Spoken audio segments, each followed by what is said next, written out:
Well, I stopped playing in bands and hired gun gigs a couple years ago, and I just didn't enjoy it anymore, and it really became a dead end for me musically in the ways that I wanted to grow.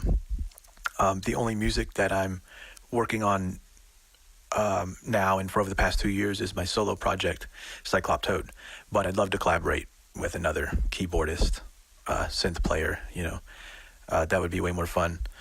But solo works for now, and I'm definitely enjoying the creative process.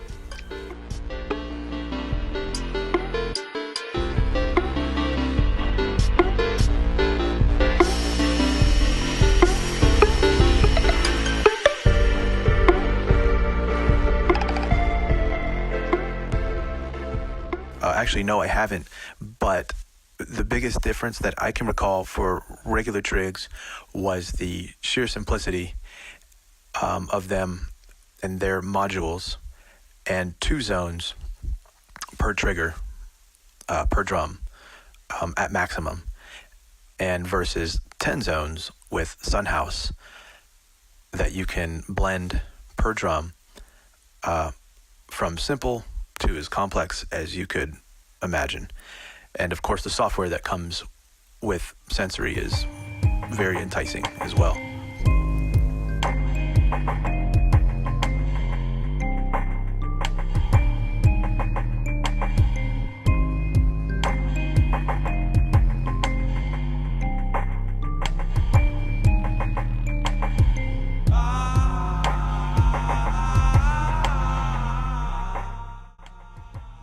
And yes, I actually purchased Ableton right along with the Sunhouse triggers, so I could learn how to use them in accordance with each other and talk about the unlimited creativity. It's amazing.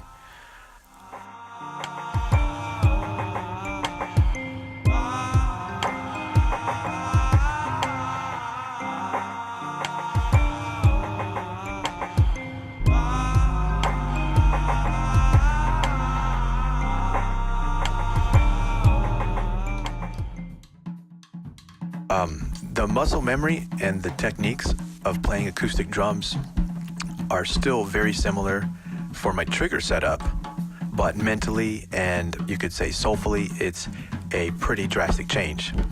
Say, for example, you drop a walloping synth bass sample on a rim hit zone that fluctuates pitch depending on where you hit it with a stick, is surely to make you think differently about how you're expressing musical ideas when playing the drums.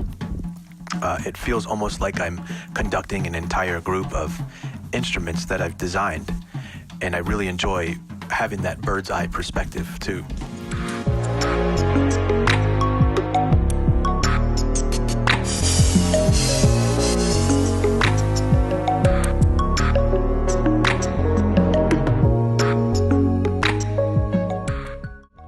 Live in my bedroom, yes, for now. In this whole process, with songwriting, learning Ableton, the production, etc., I always had this lingering question in my head, and that is, how am I going to do this live? It took a couple years, but I feel like I finally whittled it down with a solid workflow too. Thanks to some particular tutorials, especially from Mason Self. He's got awesome sensory percussion tutorials on YouTube.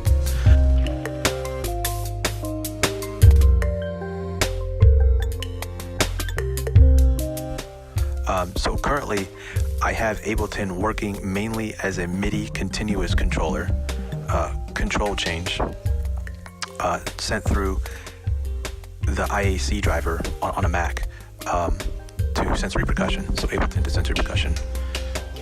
So it's selecting which samples on sensory percussion are being played within the grid through the automation that I draw in on Ableton, that sort of thing. Again, and follow Mason Self in his YouTube tutorials if you're interested, and you'll see more in depth what I'm talking about.